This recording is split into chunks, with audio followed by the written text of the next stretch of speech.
우리 소장님은 좋은 일은 아닌데 굉장히 여러모로 스트레스가 좀 극심하셨던 것 같아요. 사실 저도 그렇고 여러분들도 그렇고 소장님의 입장을 무조건적으로 알 수는 없겠죠. 오늘 하루만 좀 네가 방송을 해주면 안 되겠냐 호수야, 형이 오늘은 도저히 좀 힘들 것 같다 말씀을 하셔서 오늘은 제가 좀 이렇게 인사를 드리게 되었습니다. 그래서 소장님은 오늘 하루 쉬는 시간을 좀 가지시고 내일 다시 여러분들께 웃으면서 인사를 드릴 거예요. 스트레스가 많으실 거예요. 이게 사실 매일같이 여러분들도 아시겠지만 종목을 뽑아서 4,000명 5,000명 앞에서 그걸 말한다는 게 쉬운 일이 아니라니까. 스트레스가 없을 수가 없을 거예요. 우리 시청자분들도 함께 이해를 좀 해주세요. 그죠? 여러분들도 공감을 하시죠? 그래, 그래도 다들 이해를 해주셔가지고 다행이네요. 감사합니다. 단타 종목 고르는 방법이 뭔가요? 저 같은 경우는 돌파하는 종목들을 좋아하는 편이에요. 뭔가 최근에 고점 자리라거나 최근에 저항 자리를 돌파하면서 거래량이 유입되는 종목들 있잖아요. 그런 종목들을 굉장히 좋아하는 편인 것 같아요. 단타뿐만이 아니라 뭐 종가 베팅도 그렇고 스윙으로 가져가는 것도 그렇고 돌파 가능성이 높은 종목들 매매를 즐겨 하는 편입니다. 2차전지 지금이 살 때인가요? 2차전지 안에서도 굉장히 무수한 종목들과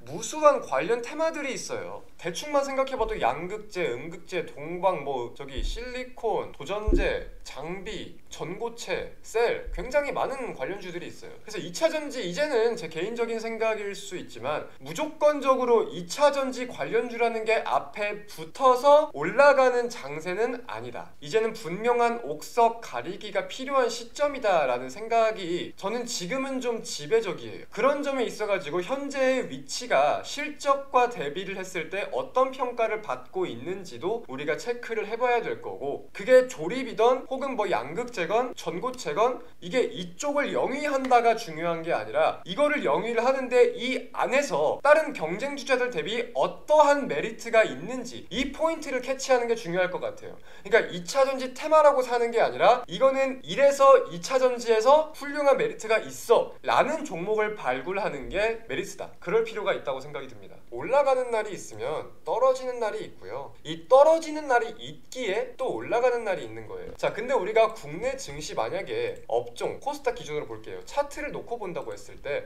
결론적으로 1월달부터 3월달까지 증시가 굉장히 가파르게 상승을 했습니다. 사실 많은 개인 투자자분들이 돈을 벌었을 거예요. 그쵸? 사실상 우리 시청자분들 중 코인테크 하나기술 갖고 계신 분들이 대다수일 거라고 판단이 되는데 해당 종목들도 굉장히 큰 수익을 안기고 있을 거라고 판단이 듭니다. 근데 그런 점에 대해서 우리가 증시가 오르면서 결국 많은 분들이 돈을 번 건 맞아요. 즉 내 시드가 불려지고 수익을 본 것은 맞아요. 근데 거기에 대해서 내가 돈을 이만큼 벌긴 벌었는데 증시가 떨어지면서 이걸 고지곧대로 까먹으면은 그건 돈을 벌었다고 할 수가 없는 거겠죠. 근데 증시가 오를 때 돈을 벌고 증시가 떨어질 때 리스크를 확실하게 축소시키면서 내가 벌었던 돈을 지켰어. 이거는 주식을 잘하는 거죠. 결국 돈 벌려고 주식시장에 모두가 뛰어든 거고 나는 돈을 벌고 그 돈을 지켰어. 그러면 우리의 1차적인 관점은 무조건적인 성공인 거죠. 지수가 내리면 현금 비중 늘리는데 이런 때도 중장기 종목은 왜 가져가는 건가요? 그럴 때는 수익 챙기고 나중에 들어가도 되는데 전문가분들은 꼭 들고 가야 한다고 하시잖아요. 궁금해요. 중장기 종목 같은 경우는 우리가 판단을 할 때 우리가 지수의 영향을 안 받아서 중장기는 들고 간다? 이거는 당연히 아닐 거죠. 근데 우리가 무언가가 이제 펀드 매니저들이나 자산 운용가들의 전략들을 살펴본다고 하더라도 거기도 단기와 중장기로 무언가 포트를 나눠 놓고서 전략을 세우거든요. 근데 단기 종목이라고 하면은 이런 종목들 같은 경우는 항상 지수 흐름을 체크하면서 전략을 꾸준히 수정을 해요. 하지만 중장기 종목 같은 경우는 지수 상황을 배제시키고 종목적인 부분들만 체크를 해가지고 전략을 세워요. 예를 들면 이런 내용인 거죠. 시장은 좋을 때도 있고 안 좋을 때도 있습니다. 그리고 시장이 안 좋다고 모든 종목들이 빠지는 것도 분명히 아니고 시장이 빠지기에 우리가 꾸준히 더욱더 담을 수 있는 전략을 세울 수도 있는 거예요. 그런 점에 대해서 사실상 지수가 지금 빠진다고 큰 위협감과 리스크를 느끼기보다는 지수가 빠지면은 다시 또 오를 날도 분명히 있으니까 지수적인 요인들을 배제시키는 거죠. 쉽게 말하면 빠지면 더 사면 되니까.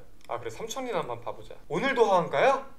3천리가 지금 여긴데 이게 지금 언제 가격이냐면 10개월 동안 이만큼 올릴 거를 지금 3일 동안 뺀 거예요. 3일 동안.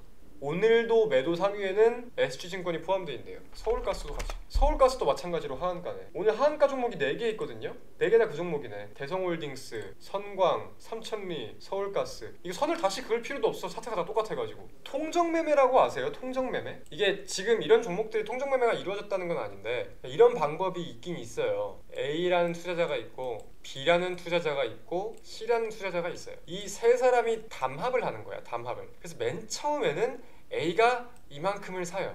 이 구간에서 이만큼 사서 여기까지 올려요. 그럼 내가 산 물량들을 위에서 이제 올리면서 팔면서 파는데 누구한테 파느냐? B한테 팔아요. 그래서 B도 마찬가지로 이렇게 돈들을 쓰면서 이걸 사요. 그럼 사는 동안 주가가 또 오르겠지. 주가를 이렇게 올리면서 B는 이거를 C한테 팔아요. 그럼 C 역시 돈을 쓰면서 또 주가가 올라가겠지. 그리고 이거를 다시 A한테 넘겨요. 이거를 무한 반복을 하면서 본인들끼리만 거래를 돌리는 거예요. 본인들끼리. 그러면 여기에 대한 전제 조건이 뭐가 있겠어요? 유통 물량이 많으면 안 되겠지. 그리고 개미들이 많이 달라붙으려고 하면 안 되겠지. 그런 점들에 대해서 지들끼리 올리다가 마지막에 결국 개미한테 다 떠넘기고 3명 다 사라지는 거예요.